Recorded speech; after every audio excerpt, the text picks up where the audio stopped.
ചിരിയോ? ആ ചിരി പാലൊളി വർണ്ണന്റെ ചിരി. അപ്പൊ വായി നോക്കാല്ലേ? വായിട്ട് നോക്കണം. നിന്റെ സ്വഭാവം എനിക്കില്ല. ഇല്ല അല്ലേ? ശരി.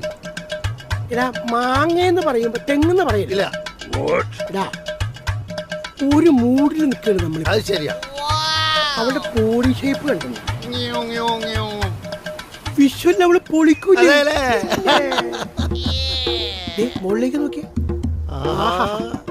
അവളുടെ വരവ് പോലത്തെ പുരികം, വിടർന്ന കണ്ണുകൾ, ഉയർന്ന നാസിക, പാലൊളിചന്ദ്രന്റെ ചിരി, ആ ചെന്താമരപ്പൂക്കളുടെ മറ്റേ കൗളുകൾ. ചെന്താമര അവിടെ നിന്നോളൂ. സ്വപ്നം കാണുകയാണെങ്കിൽ നിന്ന് സ്വപ്നം കാണുക. അതെ അല്ലേ? നടന്നാൽ ഷെയ്ക്കാ. എന്ത് ഷാർജ അല്ല, അമേരിക്ക ഷെയ്ക്ക്. നോക്കണം, അവിടെ നോക്കണം.